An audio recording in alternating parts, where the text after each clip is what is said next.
देखिए, ओम के बारे में आपने हमेशा सुना होगा। चाहे मंत्र हो, तंत्र हो या यंत्र हो, ओम अपना अस्तित्व हमेशा दिखाता है। कोई भी मंत्र का स्टार्टिंग में ओम अवश्य आता है और अंत में भी ओम आता है। जैसे एग्जाम्पल के रूप में ओम भूर्भुवः स्वः गायत्री मंत्र, मृत्युंजय मंत्र में भी ओम त्रयंबकम आता है। और यहाँ तक कि धन प्राप्ति के लिए भी अगर आप श्री सूक्त में जाएंगे तो ओम हिरण्यवर्णाम से शुरू होता है, यानी कि ओम हर जगह अपना अस्तित्व दिखाता है। दुर्गा सप्तशती उठा लीजिए या फिर आप कोई भी पाठ ऐसा उठाइए जो मांत्रिक हो यानी मंत्र से सजा हो, उसमें ओम शुरू में और अंत में अवश्य आता है। तो इस ओम का क्या अस्तित्व है और यह हमारे शरीर पर कैसा इफेक्ट डालता है और क्या ओम पूरे वातावरण में फैला हुआ है, पूरे अंतरिक्ष में है, इन सभी चीजों को आज हम जानेंगे। तो वीडियो पूरा अंत तक देखिए, ओम का वजूद पूरे अस्तित्व को तो छोड़ दीजिए, ओम का वजूद सीधे सीधे हमारे शरीर से है, यानी कि हमारे शरीर में ही ओम की ध्वनि हमेशा गूंजती रहती है। और साइंस भी मानता है कि पूरे अंतरिक्ष में कोई एक ऐसा साउंड है जो ओम की ध्वनि से पूरा मिलता जुलता है। अगर आप थोड़े से भी ध्यान लगाएंगे ना तो आपके आसपास वातावरण में ओम की गूंज आपको सुनाई देगी। अब जानते हैं ओम क्या है। देखिए, ओम 3 अक्षरों से मिलकर बना है, अ, उ और म। यानी अ को अकार बोलते हैं, उ को उकार बोलते हैं और म को मकार बोलते हैं। अब ये अ, उ, म ब्रह्मा, विष्णु और महेश का प्रतीक है, यानी ओम के अंदर इन तीनों देवताओं का समागमन है। यानी यह तीनों देवता विराजमान रहते हैं। अ में ब्रह्मा जी विराजमान रहते हैं, उ में विष्णु जी विराजमान रहते हैं और म में शिव जी विराजमान रहते हैं। अब ये हमारे शरीर में प्रत्यक्ष रूप से सुना जा सकता है, यानी अ, उ और म का ध्वनि हमारे शरीर में प्रत्यक्ष रूप से सुना जा सकता है। और अ का वजूद हमारे पेट से है, यानी जो अकार होता है वह हमेशा पेट से आता है। उकार जो होता है वो हमारे हृदय से आता है और जो मकार होता है वो हमारे मस्तिष्क से आता है। अब इसमें से सबसे आसान आपको मकार सुनना है, यानी ओम में जो म आता है उसे आप बहुत ही आसानी से सुन सकते हैं। वह आपके मस्तिष्क से साउंड करता है, यानी मकार आपके मस्तिष्क से साउंड करता है, उकार आपके हृदय से साउंड करता है और अकार आपके पेट से साउंड करता है, यानी पेट से आवाज आती है। अब अगर आपको मकार सुनना है तो आपको कुछ नहीं करना है, आपको अपने कान को दोनों उंगलियों से बंद कर लेना है। आंखें बंद करेंगे और ध्यान देंगे थोड़ा सा तो आपको एक साउंड सुनाई देगा जो कि झिंगुर की साउंड से मिलता जुलता रहेगा, जिसमें आप अगर और सूक्ष्म रूप से जाएंगे तो आपको म की ध्वनि सुनाई देगी। यह ध्वनि आपको सुनाई देगी, तो यही है मकार। अगर आपको उकार सुनना है तो उसे आप हृदय से सुन सकते हैं। इसके लिए भी आपको कुछ नहीं करना है, आपके नाक के दोनों छिद्रों में से किसी एक छिद्र से श्वास लेना है, यानी कि एक छिद्र को बंद करके दूसरे छिद्र से श्वास लेना है। श्वास को पेट में न रोककर हृदय में रोकना है। पूरे श्वास को हृदय में रोकिए। जब आप अपने श्वास को हृदय में रोकेंगे और आंख बंद करके हृदय पर ध्यान देंगे तो आपको उकार की ध्वनि सुनाई देगी। अब इसी तरह अकार अगर आपको सुनना है, बस यही प्रक्रिया अपनानी है। आपको किसी भी एक छिद्र से श्वास को पूरा खींचना है और खींचकर हृदय में न रोक के पेट में रोकना है। अगर आप इसे पेट में रोकेंगे ना तो आप कुछ देर के बाद अगर ध्यान लगाएंगे तो आपको अकार की ध्वनि सुनाई देगी। देखिए, इसमें मकार बहुत ही आसानी से सुनाई देगा, क्योंकि अगर आप कान बंद करेंगे तो बहुत ही आसानी से आप मकार सुन सकते हैं, क्योंकि मस्तिष्क के समीप ही है कान। अब थोड़ा सा मुश्किल होता है उकार सुनना, यानी कि अगर आपको उकार सुनना है तो आपका कंसंट्रेशन बहुत ही हाई होना चाहिए, तभी जाकर आप हृदय से उकार की ध्वनि सुन सकते हैं। अब उससे ज्यादा कठिन होता है अकार सुनना, यानी जो पेट से आवाज आती है उसको सुनना थोड़ा और कठिन होता है। इसके लिए हमने आपको प्रोसेस बताया है कि किस तरीके से श्वास को लेकर पेट में रोकना है और तब आपको अकार की ध्वनि सुनाई देगी। बस यही है अकार, उकार और मकार सुनने की प्रोसेस। अब जानते हैं कि ओम की क्या विधि है, ओम को कैसे कर सकते हैं। देखिए, ओम की सही विधि यही है कि किस तरीके से हमको ओम बोलना है।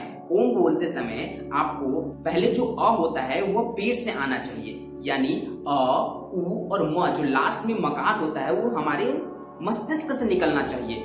इसी तरीके से श्वास हमको अंदर खींचना है और अ बोलते समय हमें पेट पर ध्यान देना है, उ बोलते समय हमें हृदय पर ध्यान देना है और लास्ट में जब हम म बोल रहे हैं तो हमें अपने मस्तिष्क पर ध्यान देना है। इसी प्रक्रिया को हमें ओम कहते हैं, यानी अ, उ, म को मिला दिया जाए तो यही हो जाता है ओम।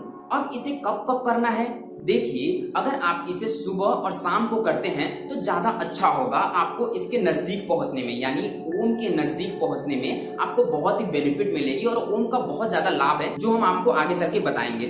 देखिए, आप इसको करने के लिए आप नहा धो लीजिए। जब भी आप पूजा करने जा रहे हैं तब आप पद्मासन, सिद्धासन, सुखासन या ब्रजासन कोई भी एक आसन का चयन कर लीजिए जिसमें आप आराम से बैठ सकें, उस आसन का आप चयन कर लीजिए। इसके बाद श्वास को अंदर भरना है, पेट तक श्वास को भरना है और ओम की ध्वनि निकालनी है।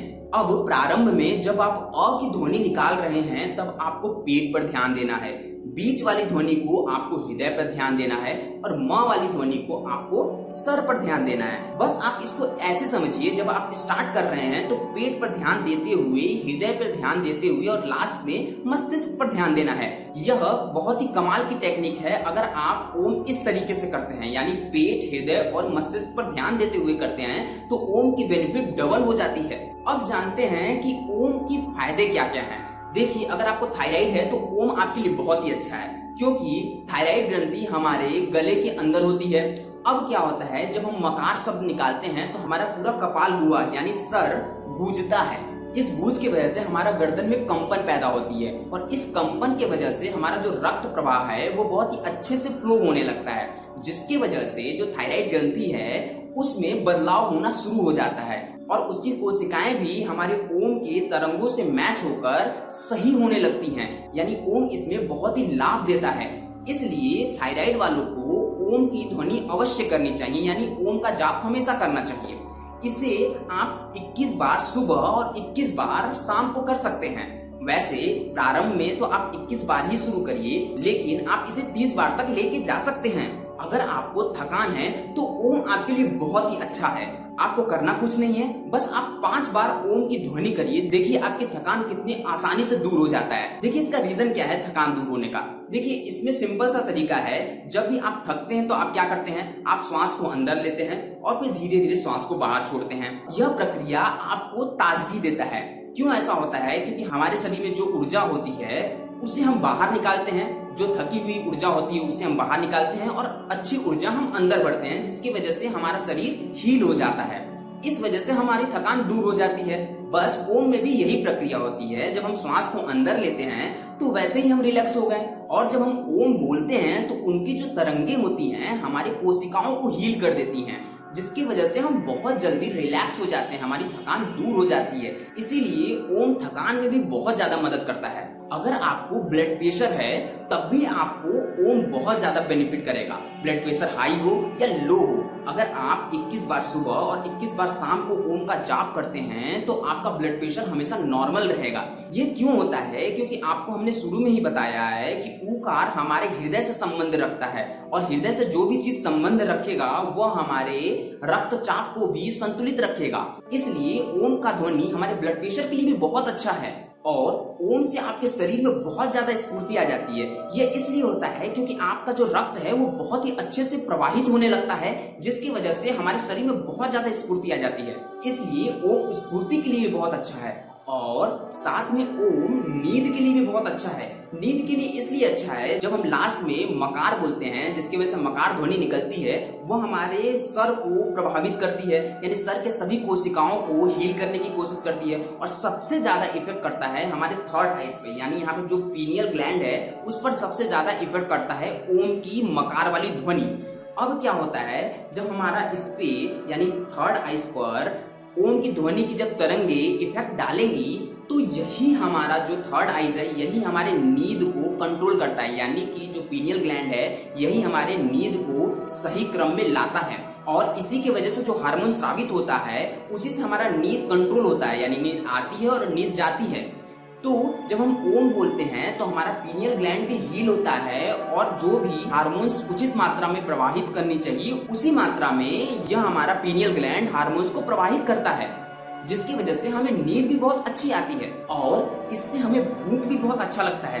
भूख क्यों अच्छा लगता है, क्योंकि जो आकार है हमारे पेट से संबंधित रहा है और जब हम अ की ध्वनि निकालते हैं तो हमारा जठराग्नि प्रज्वलित हो जाता है, जिसकी वजह से हमें भोजन पचाने में भी बहुत फायदा होता है और पेट की बहुत सी समस्याएं इससे दूर हो जाती हैं। इसलिए ओम भोजन के लिए भी बहुत अच्छा है। सोचिए ओम ही एक ऐसा मंत्र है, एक ऐसा यंत्र है, आप इसको कुछ भी समझ सकते हैं, एक ऐसा ध्वनि है जो कंप्लीट पैकेज है, यानी पेट के लिए, हृदय के लिए और मस्तिष्क के लिए ये कंप्लीट पैकेज है जो आपको पूरे अच्छे तरीके से स्फूर्ति के साथ साथ रोग मुक्त रखता है। यह बहुत ही कमाल की ध्वनि है, यह मंत्र है, आप जो समझना चाहते हैं उसे समझ सकते हैं, लेकिन इसे आप अवश्य करें ताकि आपके शरीर पर इसका अनुकूल प्रभाव देखने को मिले। तो दोस्तों, आपको यह समझ में तो आया होगा कि ओम हमारे लिए कितना इंपॉर्टेंट है, इसलिए आप ओम अवश्य करें, यानी ओम की ध्वनि आप सुबह और शाम को अवश्य करें। आपको निश्चित ही इसका रिजल्ट देखने को मिलेगा बहुत ही कम समय में। तो बस ओम के बारे में इतना ही, क्योंकि ओम के बारे में जितना जाने उतना ही कम है और जितना जानने की कोशिश करेंगे उसे उतना ही हम उसमें डूबते जाएंगे। तो जितना हम जानते हैं उतने को ही हमें करना चाहिए ताकि हम उसका लाभ ले सकें। तो दोस्तों, आपको ओम के बारे में जानकर कैसा लगा आप हमें अवश्य बताएं। आपको हमारा वीडियो पसंद आया तो एक लाइक तो बनता है। अगर आप हमारे चैनल पे नए हैं तो आप हमारे चैनल को जरूर सब्सक्राइब करें, या अभी तक आपने हमारे चैनल को नहीं सब्सक्राइब किया है तो सब्सक्राइब कर लीजिए, आपको ऐसे वीडियो मिलते रहेंगे। और अगर आप ओम प्रणव प्राणायाम करते हैं तो अपना अनुभव देना ना भूलें ताकि दूसरों को इसका लाभ मिल सके। तो बस आज के वीडियो में इतना ही, नेक्स्ट वीडियो मिलते हैं नेक्स्ट टॉपिक के साथ, तब तक के लिए bye bye, thank you for watching.